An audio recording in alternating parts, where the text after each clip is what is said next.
गलत काम करने के लिए कोई तुम्हें प्रेरित करे या फिर गलत जगह दस्तखत कराने के लिए कोई आए तो सीधे मना कर देना। एक बार भी प्रश्न नहीं उठना चाहिए कि उससे तुम्हें क्या लाभ होने वाला है। गलत अगर कहीं करने जाओ तो सिर्फ हानि की ओर अपनी दृष्टि बनाए रखना। इस बात का ध्यान रखना। अगर पूरे मन से तुम कहीं गलत करने जाओगे तो मैं भी फिर कैसे तुम्हारी सहायता कर पाऊँगा। एक बात जानते हो, आज तक ये रीत है कि जिसने भी गलत किया है ना, वो कभी सुकून से सो नहीं पाया है।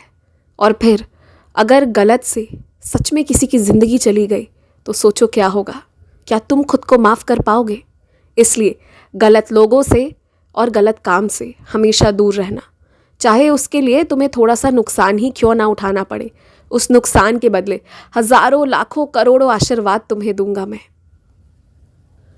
तुम्हारी भक्ति की परख कोई ऐसे करने वाला है कि जिस दिन तुम अपने घर से बाहर जाओगे, क्या उस दिन मैं तुम्हारे साथ आऊँगा या नहीं आऊँगा।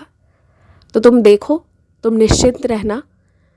ये जो लोग अपने अपने तरीके से तराशने की कोशिश करते हैं ना कि क्या सच में मैं तुम्हारे साथ हूँ या नहीं हूँ, तुम इससे ज़रा भी भयभीत मत होना। मैं तुम्हारे साथ हूँ और तुम्हें दर्शन दूंगा।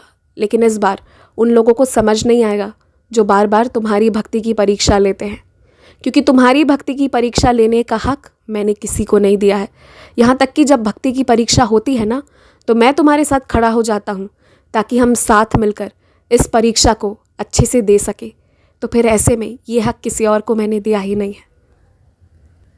पता है, पूरे दिन कुछ नया कुछ अलग करने का सोचकर और रात तक उस नया करने के पीछे के मेहनत के बारे में सोचते हुए और हार के बारे में सोचते हुए उदास और निराश होकर जो सो जाते हो ना, अगर ऐसे ही बताओगे तो सदियां बीत जाएंगी पर कुछ नहीं होगा। इसलिए ज़रूरी है कि अब कुछ करो, अब कर्म करो। देरी सिर्फ तुम्हारे कलम उठाने की है। जिस दिन तुम तैयार हो जाओगे उस दिन से ये सब मुश्किल नहीं लगेगा। तुम्हारी ज़िंदगी का एक बहुत सुंदर तोहफ़ा तुम्हें देने जा रहा हूँ, जो हमेशा तुम्हारे लिए यादगार बनकर रहेगा। खुश रहो, हमेशा खुश रहो।